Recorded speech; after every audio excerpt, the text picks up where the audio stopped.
Friends, welcome to KK logics and tricks. Friends, ఇప్పుడు మనం ఈ మార్చి 2026 షైన్ ఇండియా మంత్ కి సంబంధించి కరెంట్ అఫైర్స్ ఫ్రెండ్స్ ఈ వీడియోలో మనం చాలా లాజికల్ గా చూసే ప్రయత్నం చేద్దాం.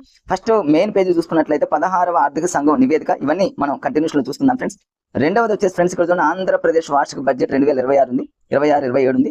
అదేవిధంగా మన ఇండియాకి యూయూ మధ్య చరిత్రాత్మకమైనటువంటి స్వేచ్ఛ వాణిజ్య ఒప్పందం, దాని మీద కూడా ఎక్స్పెక్ట్ చేస్తున్న బిట్స్ అనేవి చాలా ఇంపార్టెంట్. కేంద్ర బడ్జెట్ 2026-27 ఇవన్నీ కూడా ఇంకా చాలా టాపిక్స్ ఉన్నాయి. ప్రతి టాపిక్ కూడా మార్చి మంత్ కి సంబంధించి కరెంట్ అఫైర్స్ అని చాలా బుల్లెట్ లాగా ఉంటాయి కాబట్టి చాలా ఇంపార్టెంట్ ఫ్రెండ్స్. కొంచెం చాలా జాగ్రత్తగా వినేటటువంటి ప్రయత్నం చేయండి ఫ్రెండ్స్. ఫస్ట్ మనం చూసుకున్నట్టయితే ఇవన్నీ కూడా సబ్ టాపిక్స్. ఇప్పుడు కంటిన్యూషన్ లో వస్తే కొంచెం స్లోగానే వెళ్ళే ప్రయత్నం చేస్తాను, కొంచెం చూసే ప్రయత్నం చేయండి ఫ్రెండ్స్. ఫస్ట్ మనం చూసుకున్నట్టయితే కేంద్ర వార్షిక బడ్జెట్ 2026-27 దీని మీద బిట్స్ ఎలా గతంలో అడిగాడు ఫ్రెండ్స్. టోటల్ అమౌంట్ అడిగేటటువంటి ప్రయత్నాలు చాలా సార్లు అడిగాయి కాబట్టి కేంద్ర వార్షిక బడ్జెట్ టోటల్ 2026-27లో మొత్తం బడ్జెట్ ఎంత, ఆ అమౌంట్ ఎంత అనేటటువంటి దాని మీద గత ప్రీవియస్ బిట్లలో ప్రతి కాంపిటేటివ్ ఎగ్జామ్ లో అడుగుతా ఉన్నాడు కాబట్టి ఫ్రెండ్స్ ఆ అమౌంట్ ని మీరు న్యూమరికల్ వాల్యూ కాబట్టి కొంచెం లాజికల్ గా గుర్తుపెట్టుకునే ప్రయత్నం చేయండి. అంటే స్టార్టింగ్ నంబర్ ఎండింగ్ నంబర్ 5 ఉంది, లేదా మీరు ఏదైనా స్టార్టింగ్ నంబర్ 5 ఉంటుంది, మిగతా నంబర్లన్నీ కూడా కొంచెం మరి ఆర్డర్ లో ఉన్న ఫామ్ అయ్యాయి కాబట్టి మీరు అలా గుర్తుపెట్టుకునే ప్రయత్నం చేయండి. 2026-27కి సంబంధించి కేంద్ర వార్షిక బడ్జెట్ టోటల్ అమౌంట్ అడిగేటటువంటి అవకాశం ఉంది కాబట్టి ప్రతి కాంపిటేటివ్ ఎగ్జామ్ ఇది వస్తుంది కాబట్టి చూసుకునే ప్రయత్నం చేయండి ఫ్రెండ్స్. కొంచెం స్లోగానే వెళ్తాను,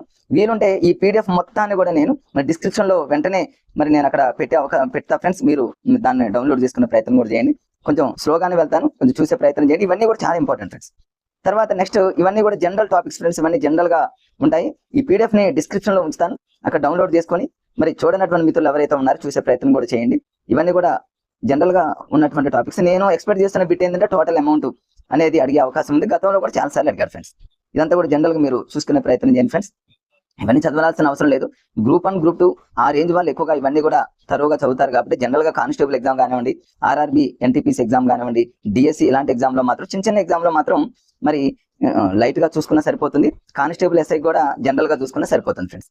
నెక్స్ట్ ఇవన్నీ కూడా జనరల్ గా చూసుకుంటే కొంచెం స్లోగా మూవ్ చేస్తే ఎవరైనా చూసుకునే ప్రయత్నం చేస్తారు కాబట్టి స్లోగా వెళ్తున్నా ఫ్రెండ్స్. అయినా దీన్ని డిస్క్రిప్షన్ లో పెడతాను, అక్కడ చూసుకునే ప్రయత్నం చేయండి.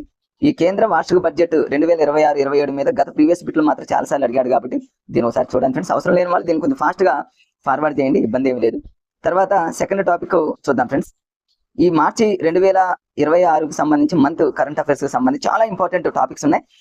ఇవన్నీ ఒకసారి చూసే ప్రయత్నం చేద్దాం. 2026-27 కేంద్ర బడ్జెట్ లో రైల్వే శాఖకు అమౌంట్ ఎంత కేటాయించారు దీన్ని మనం గుర్తుపెట్టుకోవాలి ఫ్రెండ్స్. అంటే న్యూమరికల్ వాల్యూని లాజికల్ గా గుర్తుపెట్టుకునే ప్రయత్నం చేయండి ఫ్రెండ్స్. బండిగా కాకుండా రైల్వే అన్నాడు కాబట్టి ఎలా చూడండి, రైల్వేలో రా అంటే నెంబర్ 2 అని గుర్తుపెట్టుకోండి.